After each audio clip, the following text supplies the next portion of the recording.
Good afternoon. Today, the Supreme Court heard arguments in a case that could strike down the Affordable Care Act in its entirety. If the Supreme Court agrees with the opponents of the act, their decision could take health care away from 20 million Americans. It could take away protections from more than 100 million people with pre-existing conditions in our country and hurt the millions of Americans who have come to rely on the Affordable Care Act. Getting rid of the Affordable Care Act will take us backward to a time when people could charge a woman more for her health care than they could charge a man, simply because she's a woman. To a time when pregnancy could be considered a pre-existing condition. It will take away free birth control and contraceptive coverage for women. This is all happening at a moment when our country is suffering through a pandemic that has claimed more than 238,000 lives. And we all know that if the Affordable Care Act is struck down, communities of color would be hit particularly hard: Black, Asian, Hispanic, and Native American, because they are at a greater risk of pre-existing conditions, from asthma to diabetes to lupus. And they are also 3 times as likely to contract COVID-19 and twice as likely to die as others.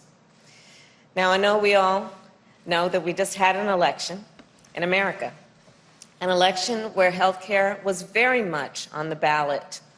Our country had a clear choice in this election. Each and every vote for Joe Biden was a statement that health care in America should be a right and not a privilege. Each and every vote for Joe Biden was a vote to protect and expand the Affordable Care Act, not to tear it away in the midst of a global pandemic. And Joe Biden won the election decisively, with more votes than have ever been cast in American history. It amounts to 75 million voices and counting, calling on the Supreme Court to see this case for what it is: a blatant attempt to overturn the will of the people. And the President-elect and I cannot let that happen. And now it is my honor to introduce President-elect Joe Biden.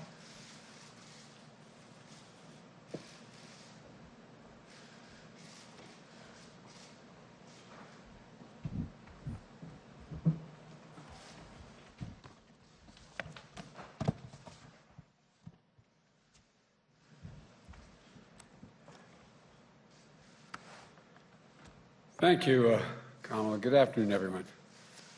This morning, as was stated, the United States Supreme Court heard oral arguments on the case of grave importance to the American people.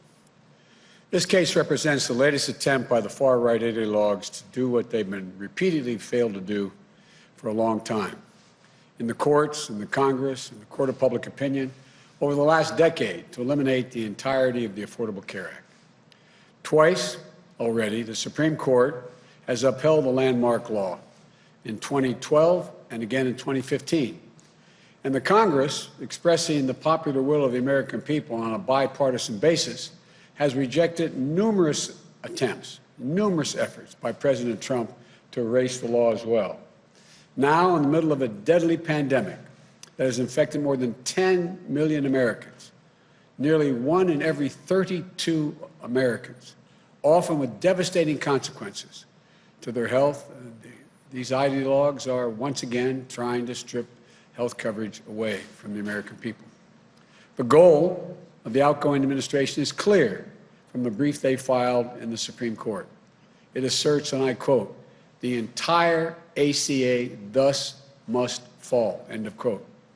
Now, I'm not naive about the fact that health care is an issue that has divided Americans in the past. But the truth is, the American people are more united on this issue today than they are divided. Recently, as last month, a leading survey found that American people want to keep the Affordable Care Act in place by an overwhelming margin of 58% to 36%. 79% of the American people, including 9 out of 10 Democrats, 8 out of 10 independents, and 2/3 of Republicans want to keep the ACA protections for people with pre-existing conditions, which would be eliminated if this lawsuit were to succeed. This doesn't need to be a partisan issue. It's a human issue. It affects every single American family. We can't subvert the growing consensus of the American people based on an argument put forward in the briefs seeking to invalidate the law that even many conservative legal scholars, including in the National Review, consider to be, quote, ridiculous. Let's be absolutely clear about what's at stake. The consequences of the Trump administration's argument are not academic or an abstraction. For many Americans, they are a matter of life and death in a literal sense. This argument will determine whether health care coverage of more than 20 million Americans who acquired it under the Affordable Care Act will be ripped away in the middle of the nation's worst pandemic in a century. Over 100 million people, as the Vice President-elect pointed out, over 100 million people with pre-existing conditions like asthma, diabetes, cancer, could once again be denied coverage, whether complications from COVID-19 like lung scarring and heart damage will be the next flood of pre-existing conditions that can be used as an excuse to jack up premiums or deny coverage altogether. For millions of survivors who have struggled, won, and fought the coronavirus, fought against the loss of their life. This argument is going to determine whether women, as is pointed out, will once again be charged higher premiums just because they're women, or seniors will see their prescription drug costs go up. And like kids whether or not they can stay on their parents' plans till age 26, whether annual lifetime benefits will be reimposed. So someone could walk in and say, die in peace, you've run out of your coverage. This isn't hyperbole, it's real as it gets.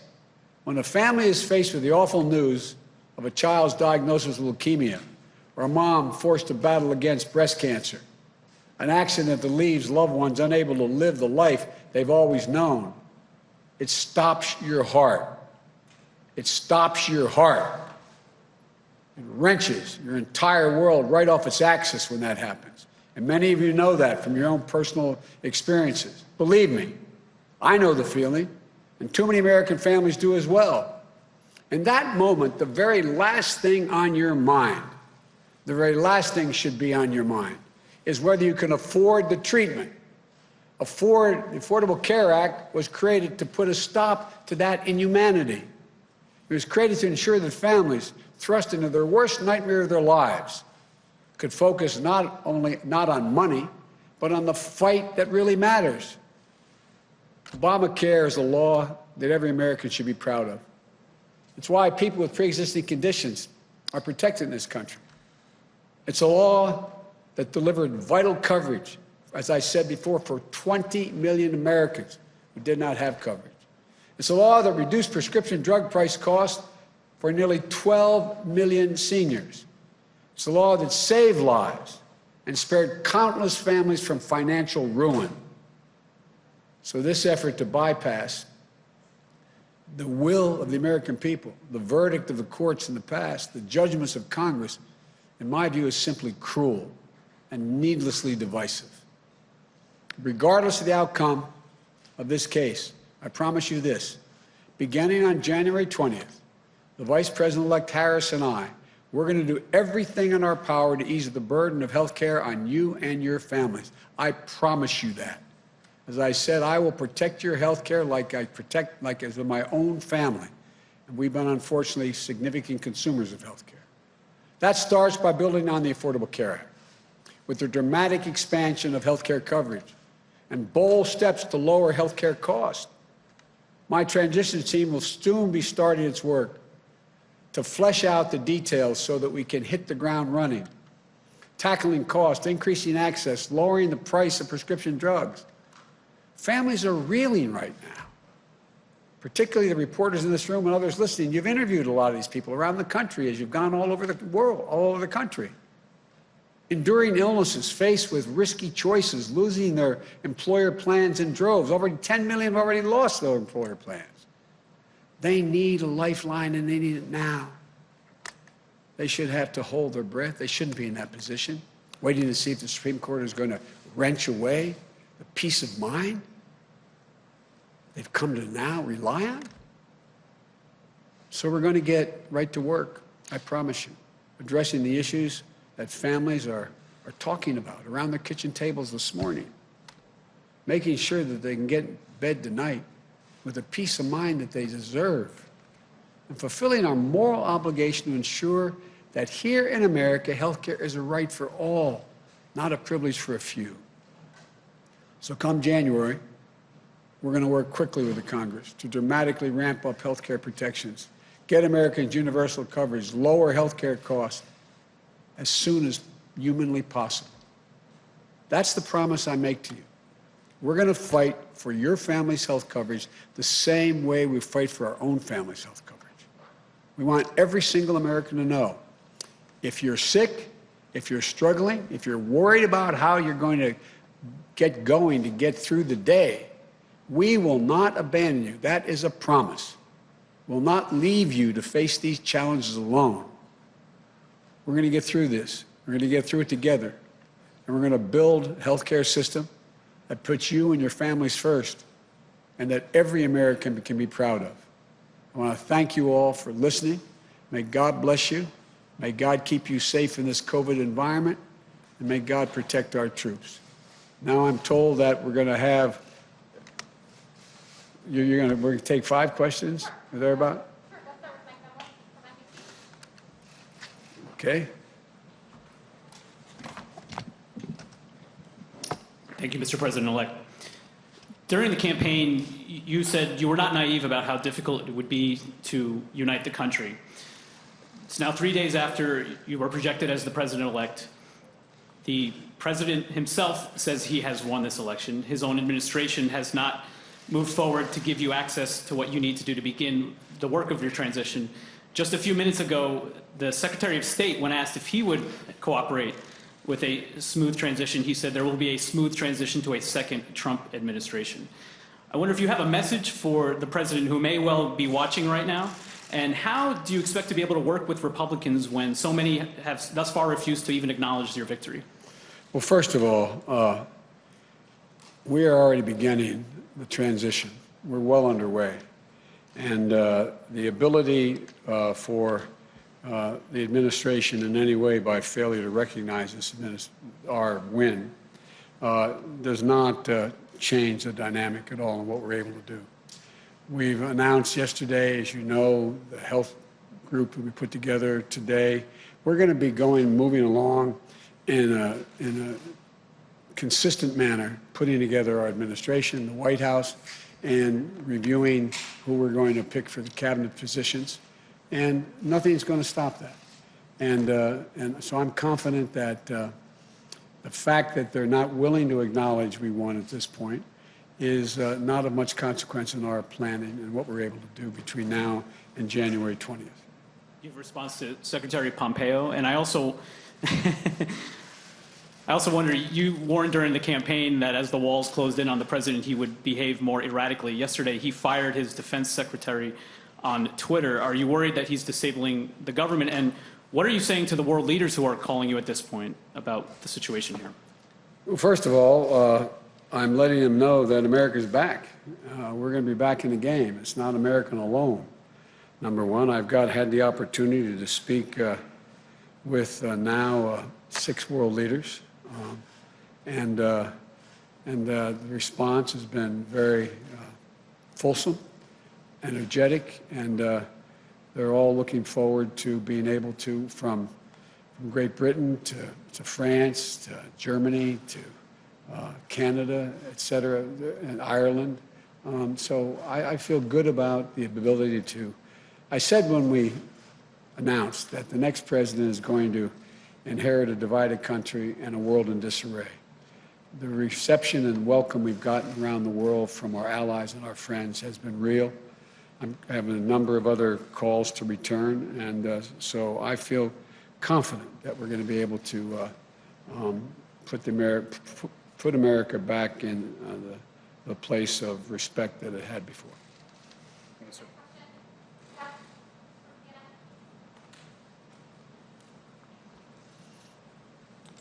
Mr. President-elect, Senate Majority Leader Mitch McConnell has suggested today that he may not recognize the outcome of this election until the Electoral College meets next month. Have you spoken to your longtime friend in the Senate, Mr. McConnell, and what do you make of his specific comments over the last 24 hours?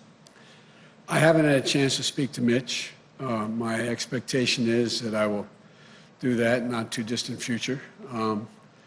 I think that the whole Republican Party has been put in a position, with a few notable exceptions, of being mildly intimidated by the sitting president. But there's only one president at a time. He's president. We're going to have the Electoral College will be making their judgment in December. It'll be announced in early January. But in the meantime, I hope to get a chance to speak to Mitch. If I could follow up, without transition funding, will you be able to go through with a proper transition that's needed? Would you like access to the PDB, and will you authorize legal action, or would that be too divisive, do you believe? We can get through without the funding. We're in a position that we feel very good about. There's nothing that slows up our efforts to put things together. Obviously, the PDB would be useful, but it's not necessary. I'm not the sitting president now. And so we don't see anything that's slowing us down, quite frankly. Thank you.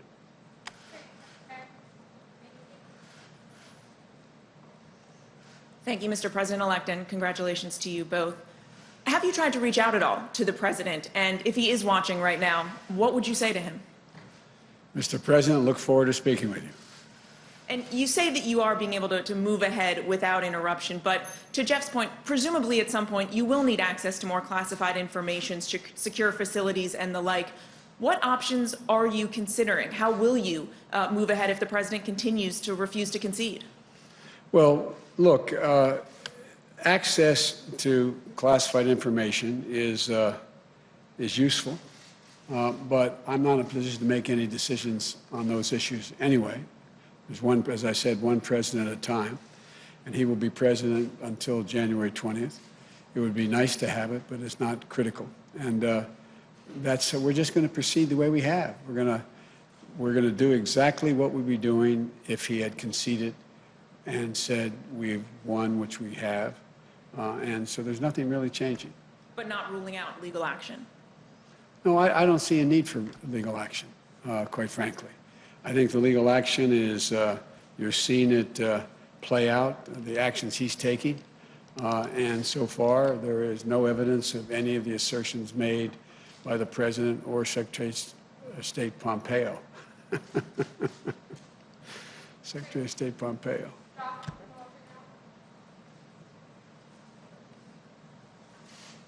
Thank you, Mr. President-elect. Democrats are on track to lose a handful of seats in the House of Representatives. That could make it harder to pass legislation with just Democratic votes. And I'm just curious, how does that impact your plans for what priorities you think you can get through this Congress, especially if the Senate remains in GOP control?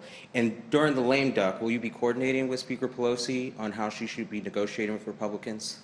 Well, I've spoken to the leader, and I've spoken to the minority leader in the House. And one of the urgent things that need to be done is people need relief right now. Right now. Small businesses, people who are about to be evicted from their homes because they can't pay their mortgage, unemployment insurance. You know, what's going to happen is you're going to see what people don't realize is the failure to provide state and local assistance. You're going to see police officers, firefighters, first responders laid off. And I think the pressure is going to build. But the fact is that I would hope that the president at least has the sensitivity and knowledge to know that a lot of people are in real trouble right now, between now and the time we get elected, till we get sworn in. And so it's my hope and expectation. I'm sure that the majority, the Speaker of the House, as well as the minority leader, are working right now into the priorities they have laid out. But do you plan to be active in those negotiations, working with Speaker Pelosi to represent Democrats in the table? Well, we've been talking, and they know my views, and I support what they're doing. And then my second question was about the Senate. Do you plan to campaign in Georgia before your inauguration to help Democrats in the 2 runoff races there as they try to flip the Senate? And how important is a Democratic-held Senate to your agenda? Well, obviously, it'd be much better if we had a tie in the Senate, which means that this vice president become incredibly important beyond what she already is. But we're going to do anything we can that they think we can do to help. And does a Democratic Senate help your cabinet chances? Does that change how you consider who you nominate to cabinet posts? No, I don't think so. I take McConnell at his word. I understand he said that he will make it clear who he's prepared to support and not support, and that's a negotiation that I'm sure we'll have. Look, one of the things that I would do as president-elect and when I become president is lay out to the Republicans as well as the Democrats who we intend to name for each cabinet position. I hope we're able to be in a position to let people know at least a couple that we want before Thanksgiving, and we'll just work this out.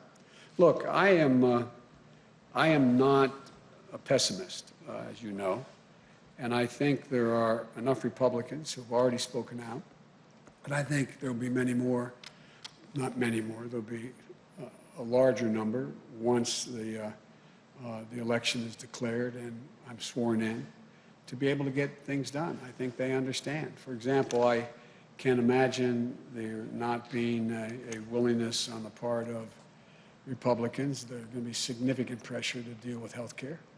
Their own constituencies are in that position. So I'm not, I think we can get a lot done. Thank you. And one last question from Meredith in the newsroom. Sir, what do you say to the Americans that are anxious over the fact that President Trump has yet to concede and what that might mean for the country? Well, I just think it's an embarrassment, quite frankly. The only thing that,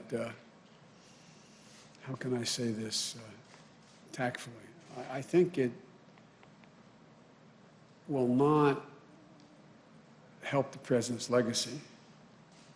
I think that I know from my discussions with foreign leaders thus far that they are hopeful that the United States democratic institutions are viewed once again as being strong and enduring. But I think at the end of the day, you know, it's all going to come to fruition on January 20th. And between now and then, my hope and expectation is that the American people do know and do understand that there has been a transition. Even among Republicans who are people who voted for the president. I understand the sense of loss. I get that. But I think the majority of the people who voted for the president, a lot voted for him, a significantly smaller number, but a lot voted for him. I think they understand that we have to come together. I think they're ready to unite, and I believe we can pull the country out of this bitter politics that we've seen for the last 5, 6, 7 years. And just to follow up on a previous question, how do you expect to work with Republicans if they won't even acknowledge you as president-elect? They will. They will. Thank you all so very much. Thank you.